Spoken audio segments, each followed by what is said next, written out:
Yeah, I like it. Hey, dude, happy birthday. Dude, thank you so much. There's nothing more I'd like to do on my birthday than hang out with Rhett. So, 29 again. Don't I look 29? I looked at pictures of myself when I was 29. I do not look like that anymore, bro. I saw pictures of you and Jennifer online, and I was like, Yeah, man, who's that young guy with her? I know.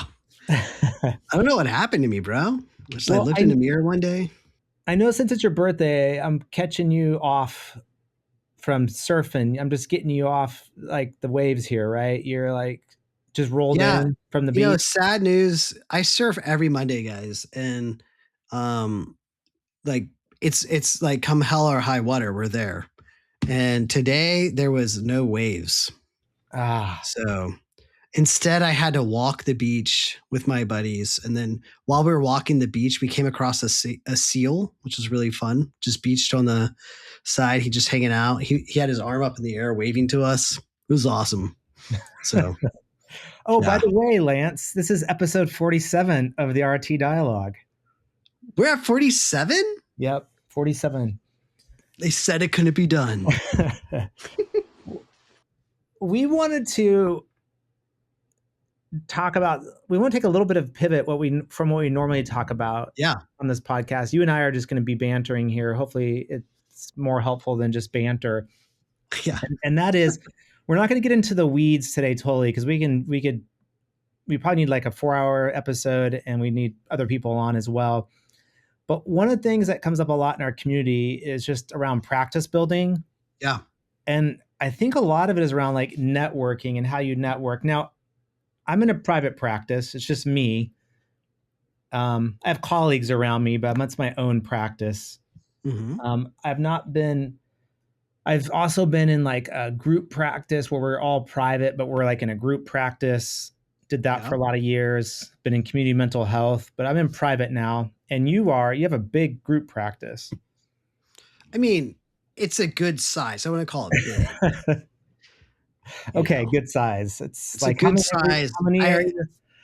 We have some dynamite team players in our crew. So I think that's the size that you probably feel is the power of our group. Yeah. It is the RT center on the West Coast there, pretty much. That's right. I actually asked Terry when I named my therapy center, I was like, hey Terry, could I name it the Restoration Therapy Center? And he like smiled at me. He's like, Lance, you might want to call it the Restoration Therapy Center of San Diego. It's like, oh yeah, there probably will be others, which there are. You put capital V, THEE, the Restoration. We are the one. Yeah.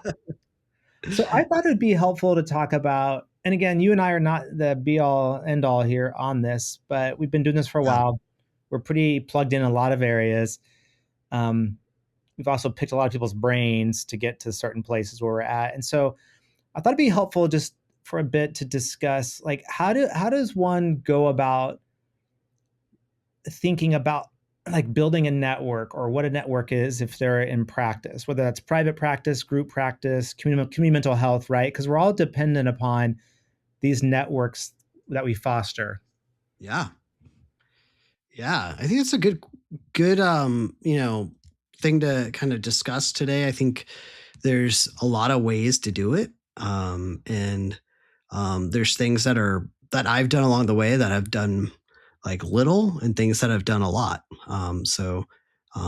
It is kind of a trial and error thing that I've done over the years. Well, and I thought about it because we're ending the year and people are thinking, they come out in the new year and think about all the things they want to do differently. And I've been bumping up against a lot of new like practitioners in the RT community who are asking me about like building a private practice. And I get a call once a week, maybe from somebody in the community, a new student who's found me online, or someone who wants to grab coffee to talk about building a practice and stuff. And so I thought it would be helpful. And so let me ask you, I'll ask you the question. So if you are a therapist and you're thinking about your network and you're thinking about, okay, what are the important pieces that I need to build a successful network that will um, be this like pipeline, like referral base for my therapy that I do?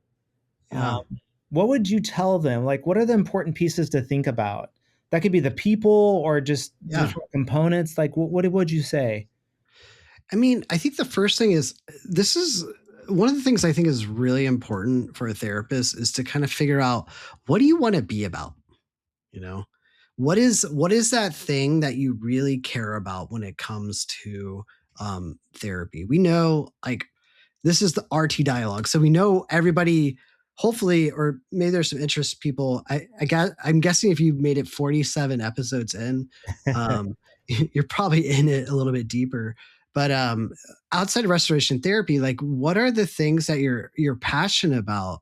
And to find those windows in, whether it's another practitioner that's doing that work, whether it's someone that's on the front lines that's doing that work, or even thinking through different organizations that are doing work in that realm. Those are kind of like the three windows I always think about. How did you, when you thought about building the RT center there of San Diego, like how did you think about like your network? Yeah, I mean, for me, when I was building the network here, one of the things that helped me out a lot was actually this thing. It used to be called Strong Marriages, Successful Ministries, and they decided that's such a mouthful. Let's just call it Relate Strong. And one of the things I'm really passionate about is faith and integration. And one of the cool parts with the when they initially created Relate Strong was like it was designed to work with people in ministry. So what I would do is I would offer the Relate Strong work with four different couples who were Mhm. practitioners, and we got a deal. At one point, we had a deal with a seminary, a local seminary. Then we also had another deal with the Baptist Coalition here, or Southern Baptist, whatever they're called. And they funded us to be able to work with their pastors and really form some amazing relationships with these pastors. And then, after that, some of them asked me to speak at their churches, and it just really fostered a really cool relationship, and they all learned the language of restoration therapy. So we all knew the language of pain and peace cycle really good. That was one of the big things, like with my faith specifically, was using the Relate Strong to offer it to a hurt for a community to meet those pain points. So for people So, listening who are part of the RT community, you would say like connecting with the Relate Strong model yeah, and offering that in your practice, or a continuation of like say a couple goes and does Relate Strong, that they can follow up work with you, and making that kind of explicit and known. yeah. Exactly. And it's really nice because it's very clear. There's a timeline attached to it. So I was talking with kind of like the bishop. I think they call him like a district intendant, superintendent or something like that, of the area here in San Diego. And he was like, "Oh, this is great. How about we have you start with this one group, and then we'll have you go from there." So we just use relationship after relationship. And the good thing is that restoration therapy works. Mhm. It's easily integrated. So it's like one of those things that, it just kind of it's really built itself out from there. So would you recommend somebody, if they haven't, to like look for a church in the area, some kind of ministry, and to set up an appointment with them to go to coffee and say, "Hey, this is who I am. I'm a therapist in the area. I'm a person of faith, and I have this. There's this great model." And talk about Relate Strong, and see if you can form like some kind of partnership, or at least have a conversation with them that your practice would be a good off ramp for, Yeah, not off ramp, good on ramp really for couples. absolutely. And I'd even go further and say, talk to like the bigger kind of the next up, like find the organization of all the churches that are in the community. Cause then you're working not with just one church, but you have multiple churches that you're helping out. Yeah. Because like if you do Relate Strong with just one church. You're talking about, everyone's talking about their pain and peace cycle. So I think it creates a little bit more safety if you're using the different churches that are in the community. So for building a network, one of the things you think is important is like using a model like Relate Strong that's our part of our RT community, and to advertise that as something that you do. Yeah. Yeah, it's something we have, something we can offer, something that we can do. Sorry, my dog's knocking at the door. 1 second here. This dog is today. Today is my dog's birthday as well. Oh, okay. It's awesome. This is Lucy. Okay, so go ahead. No, here's my question. So you and I came from pastoral backgrounds, and did our MDivs, and so it was really easy when I was. They would always call it the pastor card with me. Oh, like Rhett could contact a pastor and meet him for lunch, and the pastor would just go meet him because he used to be a pastor. Or I'd go sit down with the youth pastors and stuff. And so one of the things I did early in my practice was I met with lots of people in ministry, and I still do in ministry. And ministry leaders, in my experience, are often the gatekeepers of like who the therapists are in the community. Most churches have a vetted list of the therapists that they see, right? At least in my area. Ours too. So I thought that if I'm going to have a practice, it's important that I have pastors that I have really good relationships with. And so that was pretty easy for me to do. I felt really comfortable doing that. I don't know if everybody feels comfortable connecting with pastors or reaching out to churches. And so I'm just wondering if you had any like advice, wisdom of how to go about doing that. To reach out to a church specifically, or if here's the thing: Relate Strong or just your therapy services, and we're trying to build a network. I think ministry leaders, churches, are one of the most important pieces of our network that we can have. That think therapy is important, and that we need to have, and then we need to have relationships with them. But not everybody feels comfortable fostering that, doesn't know how to. So I'm just wondering what you would recommend. First off, there are so many people that are struggling in church environments. And pastors are like longing for that right person, right? To be able to refer to. I will tell you, along the way, I've had a few that we did not get along with, because, pastors, sometimes attracts a certain type of population. So I would just say that, keep on knocking at the door, and being very clear on what you're offering is really helpful, and letting them, I see pastors, I do like 10 sessions for free with most pastors, so that they can really get acquainted with me, and it allows for us to be able to, be connected. You do 10 sessions for free? Yeah. Wow. Yeah. Yeah. So back in the day when I was a pastor, I had a dentist that gave me like a ton of free dental work, because I had a pretty bad chompers.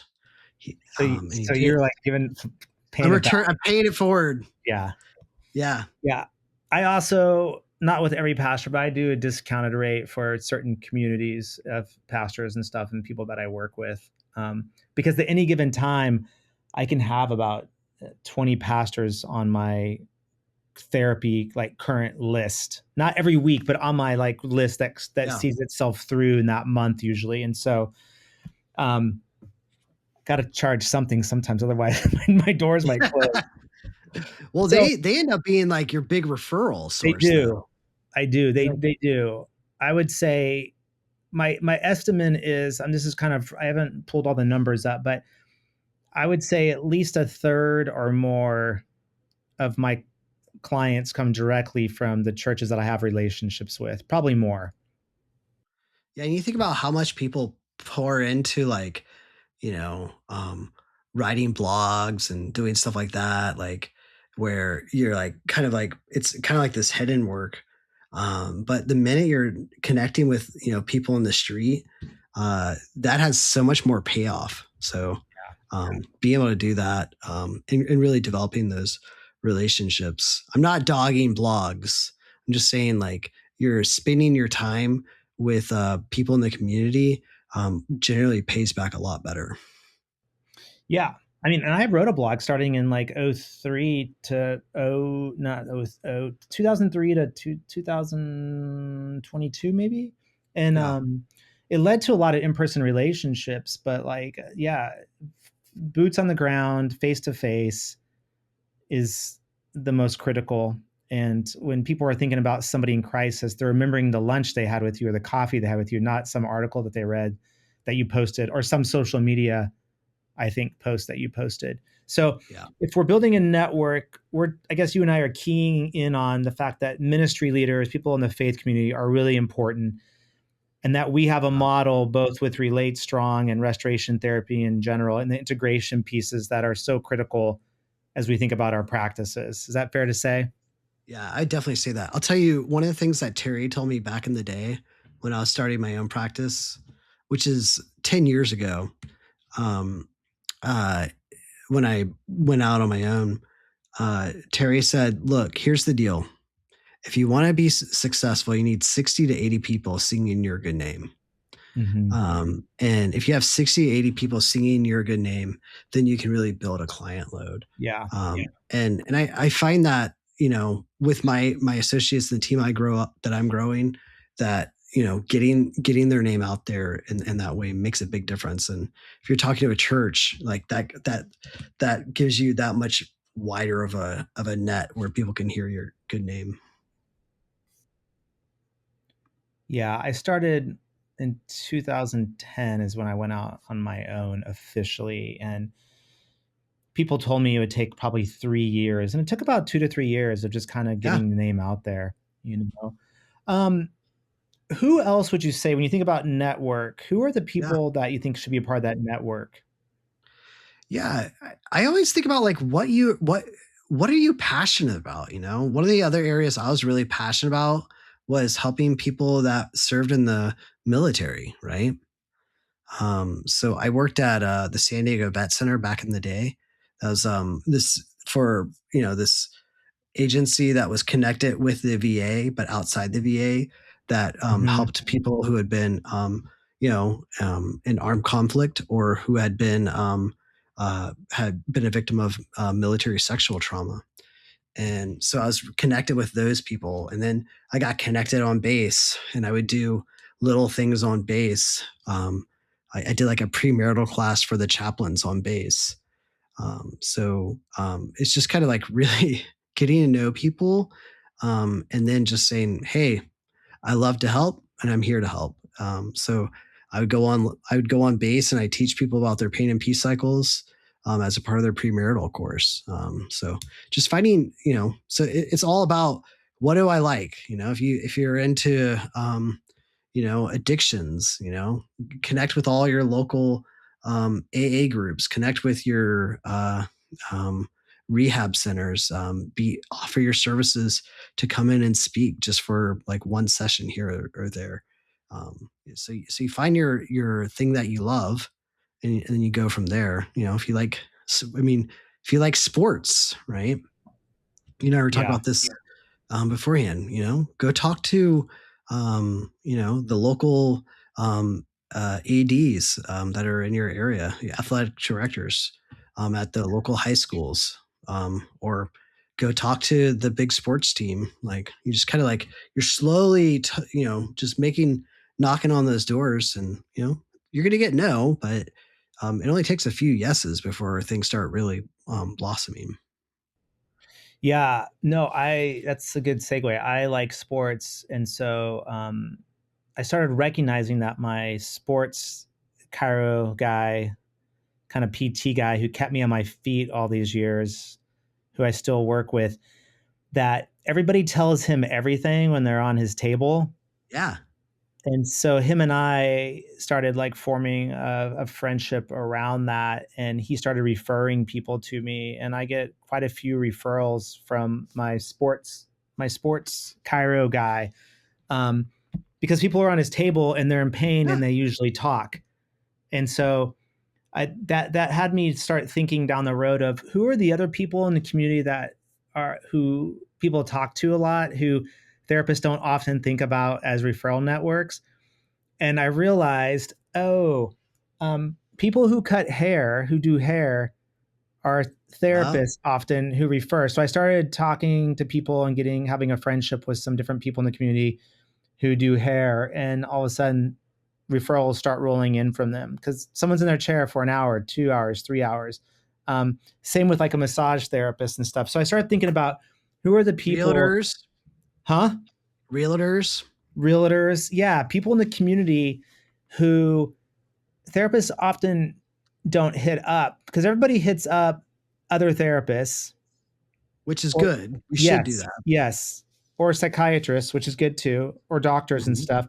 But there's a lot of people who we don't think about who have people's ear, who people go to them and often tell a lot of, stories and about their pain, and who can be a good just Yeah. part of your network. Mhm. So I was thinking about that. What about when it comes to therapists? Who are you looking to network with typically? Is it someone who doesn't do what you do specifically? Yeah, it's a good question. Yeah. So for me, like, I love doing couples work, and I like individual work too. But but a lot of therapists hate couples work. So I always talk to my to therapists that are in town, like, hey, if you ever have a couple you need to send my way, I do intensive work. You have to have this like little thing that you do that's a little bit different. I think that's the thing that makes a difference. Um, that for them, you're like, oh yeah, I'm really experiential therapist. So people are like, Mhm. oh yeah, like you should probably go see Lance because he's gonna get you. Like you don't really like sitting here just talking to you. You know, go see Lance. He's going to make you like do weird stuff and you're going to get way better. Um, so just local therapists that are in town and, like if I get a referral, I'll always call them and be like, hey, thanks so much for referring that person to me. Or if they are seeing a therapist in their individual work, I'll call the therapist, or the school or whatever. Yeah. So you're thinking like think about people who do like differentiating work from you then. Yeah. Um, so I work with a lot of couples too. So often I don't usually will network with other couples therapists. I will sometimes, like maybe like a female, therapist and stuff. Yeah. Um, but what I find is I have a lot of people who want to refer men to me. Hmm. One, because I'm a male, in this area, there's not tons of male therapists. And so I spend a lot of time just like going to other therapists who I know don't want to work with men, Hmm. you know. Um, Yeah. what I know we're just kind of like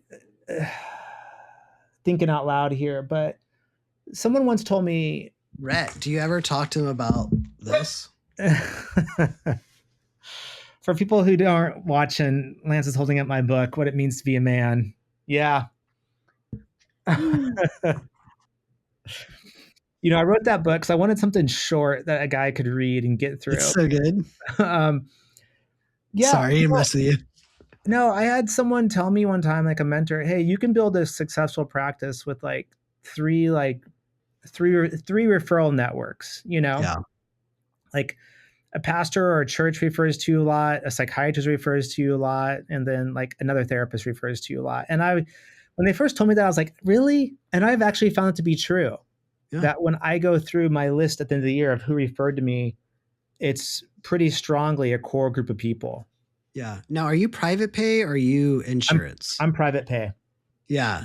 So the work of a private pay therapist, like we do have to grind a little bit more because we don't have Yeah. as much referral coming in. Marcial was on here a while back. He's like one of my guys that train he and I take TRICARE as one of my it's the only insurance I take. Um, but he calls it his bread and butter work. He's like, it's not the meat and potatoes, but it's bread and butter. So it's sometimes good to know your bread and butter work, and being willing to do that work as well. Yeah, that's good that you brought that up. Is there's a huge difference of if you're going to take insurance or private pay. Yeah. My experience is a lot of therapists um, move into private pay sometimes, and they kind of expect people just to magically show up. They were used to like the insurance network coming and people, Yeah. and if you're going to do private pay, you have to get out and you have to market yourself Yeah. and you got to speak and talk to people and just do different things. Yeah. And the gift of doing restoration therapy, though, is that this therapy that we offer is one that isn't designed to see people for the rest of their lives, right? Yeah. So I think that's one of the gifts of being a restoration therapist is like, look, you could like literally go to therapy for the next, 20 years of your life. Or you could come see me for, 12 to 20 sessions. And I can get you, I can give you the skills that you need, as, and help you to be able to move into the wholeness of who you're meant to be. So I think there's, being willing to have that conversation with someone on the phone, not to denigrate what people do, with insurance work, but, I think it's important to find a restoration therapist, because that work is work it's about moving on, not about just like, studying our navels. Yeah. And, the only thing that's changed, the reason I don't take insurance is when I was early on doing my practicum hours, my mentor, who was amazing, who was my supervisor, he was at that time, he was like about 70. And he said, that the insurance game took his love out of therapy, took the love out of therapy for him. And Oh I know yeah. it's a lot different now. I know there's tools like Simple Practice where you can click a button and that stuff all goes through. But if you ever were in a therapy office back in the day, you would just see paperwork everywhere and insurance claims and files. And he said to me, Rhett, if you can do therapy and not take insurance, I'd recommend it. Yeah. And so I just started that journey and I never have. And so, you know, yeah, sometimes I think some weeks might be a little bit slower compared to some people who have like a huge load coming in through insurance. Um, I also do some pro bono work and some Yeah. discounted amount of sessions for other people to try to like make up for that. Hmm. Um, but yeah, it does take, there is a difference. You got to kind of hustle a little bit differently. Um, Yes. we're talking about this just because I think you and I, we get a lot of questions from people and a lot of people in our community. A lot have been doing this for a long time and could have a lot better answers than you and I. I know, right? Others are brand new. Um, and so I just think we wanted to just put some ideas out there. But I think what we're excited about too is that, and the reason we started this podcast is we're trying to build this community of RT Yeah. therapists, and we want this to be a hub and a base. Hmm. Like, I want to be able to say, oh, you're in Phoenix, you need to go see Michael Pachuco, or you need Nancy to, yeah, you need to, Gerard go to for guards Nancy practice. Center and do some, if you got a child, you know, then you guys got to go watch that, four-step song in person with Jennifer, Turn around. right?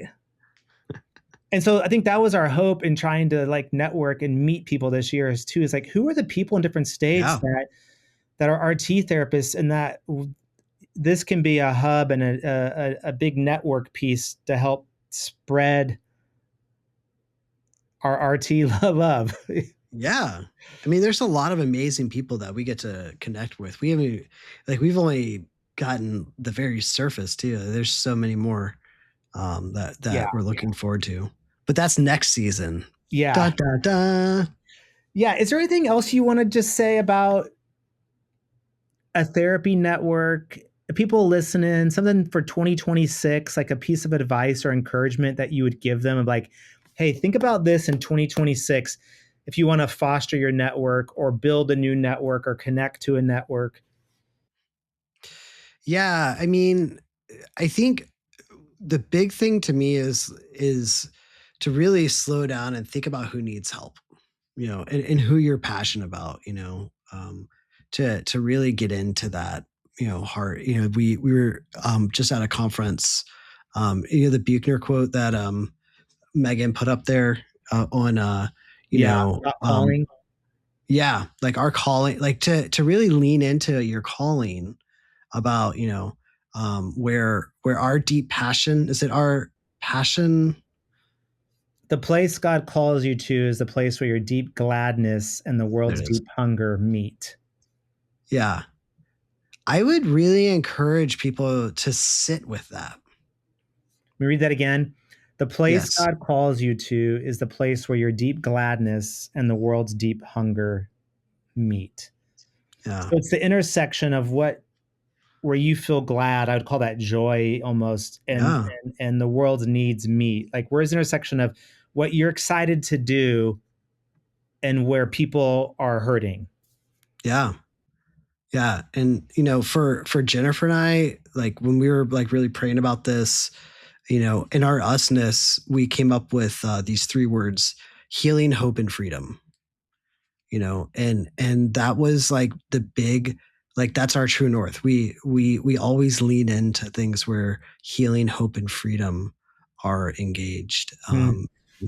And then I think we can get really specific in those realms, but those are kind of like our big, like principal pieces that we think about. So I would think I would really encourage people to think about, what are those things that give you joy? Like, what is your gladness? Name, not obviously a name of a person, but describe like two different types of clients where your joy and their hunger meets, their pain meets. What does that client look like? Who are those people for you? Like, give Yeah. me two of them. Yeah, I mean, to me, it's the person who is down on their life right now. Just things are something happened, they messed it up, something happened to them, wherever they are in the course. Typically trauma or something in that realm happened to them. And now they're at this like stage of life where they're, this is disorientation, reorientation, like where they're Mhm. trying to figure out, what am I going to do now? What's next for me? If I can get into somebody that's in the midst of that, I think that to me, it's, I got into this place where I'm like, I don't judge people by how they fall. I really like to judge people by how they get back up. And I like, like to that. me, like I've seen so many people fall in my life. I've had my own fallings in life.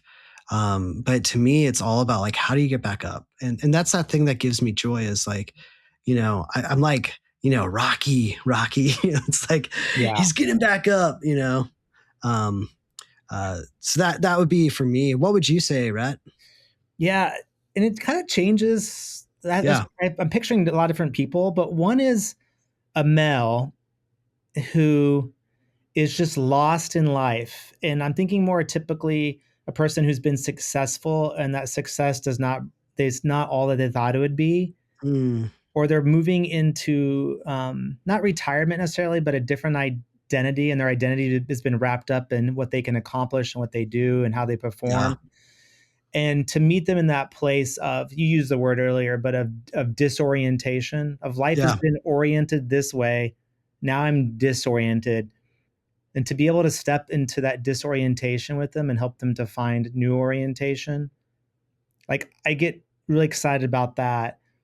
I also i get really excited working with people of faith, especially the Christian faith, who um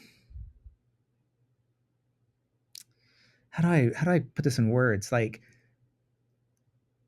they're able to see God in a new way through our work because Mm, they had God so boxed in a yeah. certain way in their life, and then something happened that that destroyed that image of who God Mm, was, or God wasn't real. yeah. And to be able to step in and be there and to show that God is still there for them, but in a new and powerful way, I Mm, think is really good.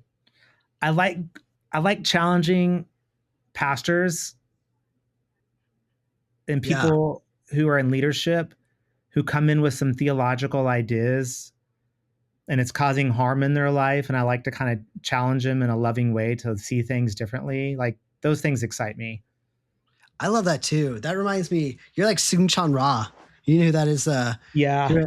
He, his big thing is like, if you get someone that has like a tough like theological view, ask them to go deeper with it. They will always end up moving towards a deeper healing path. But if they're really surface level on their faith, then it's going to have this like just this weird impact. So you're kind of like that, Rhett, where you kind of are challenging them like, hey, go deeper with that. What does that mean to you? Sounds Yeah. like where else have you read that? Have you considered this? Yeah. And I love giving people hope that there is restoration on the other side Oh, of this pain that we're in. dude.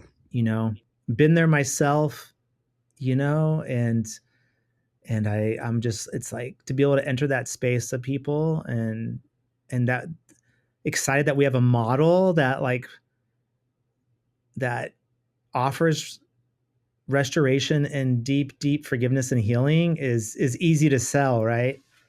Oh my gosh. That this model is such, I mean, I don't want to be on sales pitch mode, but we're talking networks, so we're gonna do it anyways. Yeah. Like this model is like it's this, there's a freedom that's attached to this. It asks us to stop doing our pain cycles and ask us to try out this thing called emotional regulation, and to trudge on to this new way of being. And I think like this idea, Terry talks about the disciple way or the Mhm. work of virtue. I think that's what we get when we really transition into the deep parts of what restoration therapy offers. And yeah, so I'm with you, bro. Um, I was going to go total sidetrack. I won't. We'll do another podcast. I Oh, was well, we, I was listening to an athletic podcast, an ultra endurance podcast the other day, and they asked this psychologist who now he's high level with these endurance athletes, training the brain. And the guy asked him, "What's probably the most important, like two things?" And he said, willpower," mm-hmm. which made me think of what's his name, Baumeister, but yeah, Roy Baumeister. which Terry references a lot, and Ron Oh does. yeah. And then he said emotional regulation. Come on. And he tied those two pieces together and basically said that high level endurance athletes, there it is, there's the willpower book, which I'm currently reading by Roy Baumeister and John Tierney. He says you have to have willpower to endure, but then the way that you do that is one's ability to emotionally regulate, because when you can Yeah. emotionally regulate, endurance athletes make really bad decisions, right? They forget to take in their fuel, or they miss a turn on the course, or all kinds of stuff. And so Yeah. I was like, that's RT. That's RT in the wild right there. For Mhm. Justin Little's in Steven's podcast, hopefully one day. One day. Okay, let's close with this. We're just kind of been Okay. bantering here. I hope this is helpful for people. We just want to kind of get on talk about network. I want to give people some homework. Homework. Like Let's over do the it. holidays to launch into 2026, like the first thought comes to mind is it helpful for everybody to write down? I mean, this sounds, I know, kind of cliche because you hear it in books, but should we all kind of know like who our ideal client is, of where that joy or deep gladness meets the world's need, Yeah. and like write who that is and where that shows up in our communities, and like would that be helpful to kind of identify that? I think that'd be awesome. I mean, just to slow it down, right? Yeah. You know, a lot of times, it goes back to our own pain, Yeah. our misery is our ministry. It's kind of like the old Yeah. cliche that's out there, like, so whatever pain you've been through sometimes is that thing that you're led to go to. So yeah, I would definitely say, hey, take a moment, right? Take some time and think about, when you think through your top, 20 clients you've gotten to work with, like over time. Mm-hmm. Like the ones that like you know, when you talk about your clients that really meant a lot to you, Yeah. the ones that, you know, there's those that like were did a lot to you, but there's ones that meant a lot to you. I would say like lean on that. Think about those people that you really, you know, just love working with them. And think about their attributes. What was it about that person? What were Yep. they struggling with? You Because if know? we could identify that, right? Yeah. Action steps would be to connect in those communities where those people are Yeah. that need our help. It also, if we can communicate that verbally to people in our network, like pastors or other colleagues, that's important. It's like when they ask you, what do you work with? Like, what do you do, to be able to say, this is where my joy meets people's needs and the work that I Yeah. love to do. Yeah. Exactly. I would And that totally do that. differentiates you. Hmm. Yeah. And just make that your piece, you know? You know, I mean, it doesn't have to be always be like faith oriented. It could be, you know, the hobbies that you have, you know, pickleball, maybe for some of you out there, it's kind of like really up and coming. So maybe like working with old people. Hey, wait, there's young people playing that too. Wait. No, Okay. sorry, old people that play pickleball. We love you. Except for when you kick our butts. I'm So talking to you, Karen.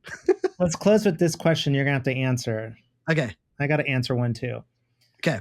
Based on you and I just talking on this episode, Talk to me. what are you going to do in 2026? What's one like community or group of people that you're like, I need to actually, I've been thinking about it here while we've been talking. I need to go talk to them and maybe open up some avenues to do work with them or continue work with them. Yeah, I mean, I think the one thing you and I actually talked about, so I'm going to steal from Okay, let's ours. do it. Yep. So, one thing you and I talked about was doing turning from anxiety for pastors. Yeah. Um or ministers or whatever it is. Yeah. So I think this next year I would like to see you know, this is what I wrote my dissertation on, so I should uh actually put it to use a little bit more. So I'd love to see this next year that Lance and Rhett, I'm volunteering you. No, Um, this is people listening. This is not new. We've been talking about this for a while, actually. So, and yeah. actually, I was thinking in a different direction for a minute, but I'm like, no, you know what? Everything I've been saying about challenging pastors and working with pastors and like ministry leaders and my love of working with anxiety and also doing this work not alone. So, like in an intensive setting, Mhm. like you just kind of named it. This is important for 2026 is that you and I need to get on the calendar a ministry leader anxiety intensive. Yeah. So look Dang. forward to the announcement, guys. Oh man, now there's pressure. We're gonna season like before season 2, we will announce a date Oh man. for it. Okay. All right. All right. Yeah. Let's So do I that. like how I just named something that you get to do with me. Yeah. Well, you know, What about you? no, that's what we're going to do. That's it. I mean, Okay. I was going to say, I'll just say this because it's also important. I plan to circle back to Dee Dee Meyer and do some more Relate Strong training. I've done the training back in the day when it was other names, and I know Mhm. tons of things have changed since then, but I have a passion to take that model also into some of the churches that I'm working with. And I think that would be really helpful. So those are the two really most important things to me, doing that, and then this anxiety intensive. Boom. And we'll continue this podcast. So we'll, Lance, we'll find, if there's anyone out there listening who loves talking the business of practice building, Yeah. hit Lance and I up. You can email us at rhett@rhettsmith.com or Lance all at AHL. Gmail. Yeah. Yeah. Hit us up and we'll have you on because we'd love to talk about practice building and being a part of this RT community because I think there's a lot of people who are interested in it. And who have a lot of wisdom and knowledge in it. So yeah, it's a worthy endeavor, man. Yep. All right, man. Happy birthday. Thanks. Cheers. Later.